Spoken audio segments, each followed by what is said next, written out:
Hello everyone.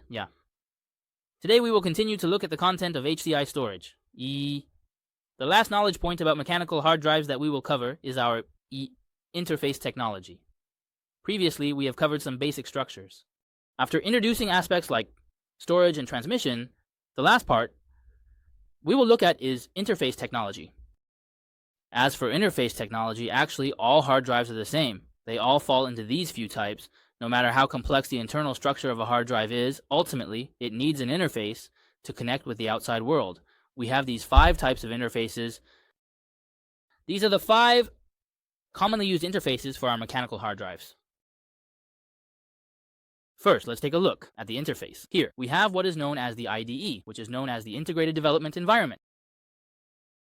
SATA, SCSI, and here we actually have SAS, which is a Serial SCSI interface, abbreviated as SCS. Please take note of this. Then we have FC, the FC interface. These 5 interfaces are actually the most commonly used main interfaces. The first 2 are ATA mechanical hard drives, and the main characteristic of these is that they are relatively old. What are they suitable for? They are mainly used for single task processing, because they are from an older era. The newer types are like the 3 below. They are faster in terms of speed, indeed faster. When dealing with multitask data reading, because the disk's read-write head frequently moves back and forth, it can cause the hard drive to overheat. With ATA, this can lead to overheating. Whereas here, our reliability is relatively high and our throughput is also somewhat larger. So these are our 2 main types. ITA is relatively older and is being used less and less now. Next, let's mainly look at these 5 types of interfaces, and their respective characteristics. First, we'll look at the 2 types of ATA, which are the IDE and SATA types.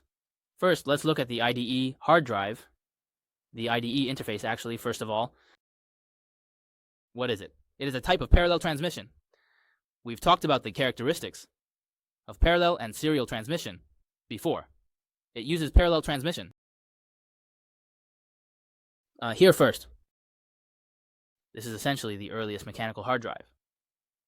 The earliest mainstream interface was IDE, and its interface cable width could be either 40 pins or 80 pins. As we just mentioned, it is parallel transmission, which allows it to transmit multiple bits of data simultaneously to increase speed. What is one of its main features? The first is parallel transmission. For example, with 16-bit data, it can be transmitted simultaneously through 16 lines. The theoretical speed here can reach 133 MB per second. Relatively speaking, it was considered quite fast in the early days. Its physical form is it is a wide ribbon cable, which is relatively easy to bend. However, its length is limited, meaning it cannot exceed what? It cannot exceed 45 centimeters. It cannot exceed 45 centimeters. And it requires setting a jumper for the master and slave drives. Its overall working principle is actually simultaneously multiple lines are open to transmit data at the same time. The main issues with this are, firstly, signal interference, and secondly, the challenge of synchronization, because if you have, for example, 16 lines running simultaneously, it's very difficult to ensure that the speed of all 16 lines is completely consistent. If one is faster and another is slower, it will result in what? It will result in the data not being able to reach the destination simultaneously. This is one of our a basic characteristic of the IDE hard drive. Relatively speaking, its era is somewhat older. The current transmission rate is already difficult to meet the needs of enterprise users, so it is now used very little and is gradually being phased out. Because it started as early as the year 2000, its era is obviously quite old. It has been around since 2000, and at that time it was used in home PCs and servers. Back then, most of the hard drives used were basically IDE hard drives. However, with the explosion of our data volume, its data speed, the frequency of speed, if the police in this cumbersome design are considered as an element, it can no longer meet our current needs. So now the main point is, the speed is not quite up to par. The speed is not quite up to par. An individual speed has completely failed to keep up with the demands of our era. Therefore, ID hard drives have now gradually been mostly phased out. The advantage, of course, is the low price and very good compatibility. The drawback is that the speed is very slow now. Well, as of now, it can only be used internally. Mechanical drives, well, this is the most traditional mechanical drive. Cheap, but also the slowest of the slow. So even if you want to use it now, at most, it's just for storing some cold data, which is data that is not used at all. It's just used for backups. That's still feasible. But other than that, it basically has no other application scenarios. So this is our first type, the earliest, the veteran-level mechanical drive, with an IDE hard drive interface. Next, let's take a look at the second type. The second type is called SATA, which is a common interface used in many modern computers and electronic devices, and is widely used and is extensively utilized. Here, actually, S stands for the abbreviation for serial. ATA refers to the first type we mentioned, ATA. So serial ATA, when combined, is called SATA. That's the naming convention. Here, first of all, it uses a serial method for data transmission. The interface speed is higher than that of IDE. It uses a point-to-point connection method. What's its advantage? It supports hot swapping, plug and play. Unlike traditional IDE hard drives, which do not support hot swapping. For example, when using a server, you can actually, if you want to replace or add a hard drive, you must shut down the system first. Only after shutting down can you add a new drive. However, with SATA drives, they already support hot swapping, meaning plug and play. Even when the server is running, we can insert or remove the hard drive. Of course, when removing the drive, try to ensure that the hard drive is not in a read-write state. This is the basic feature of our SATA drives. In terms of speed, there has already been a significant improvement. You can take a look at the table here.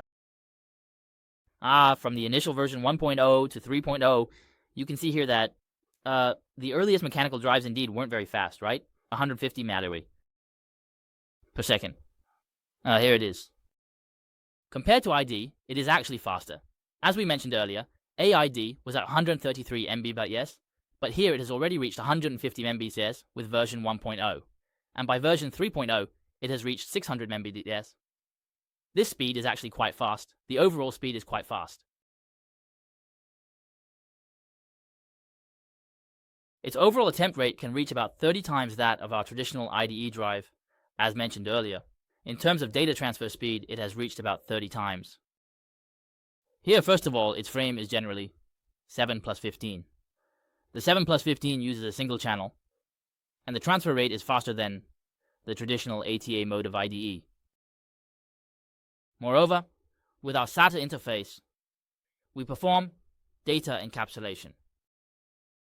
Encapsulation followed by cyclic redundancy, check, ensures the reliability of data transmission. Moreover, the anti-interference capability is stronger. Because we have only one line, as it is a serial interface. This is the type of our SATA hard drive interface. Relatively speaking, in terms of speed, SATA is faster. Additionally, the cables are thinner and cheaper. This helps to save space in our chassis. As for IDE, it mainly exists now only in some older equipment, maintenance, and for backing up cold data. It's rarely used for anything else, because it's simply too slow. It's too slow. The evolution from IDE to SATA is essentially a transition from a broad parallel to a precise serial connection. These are the two main types of traditional ATA hard drive interfaces.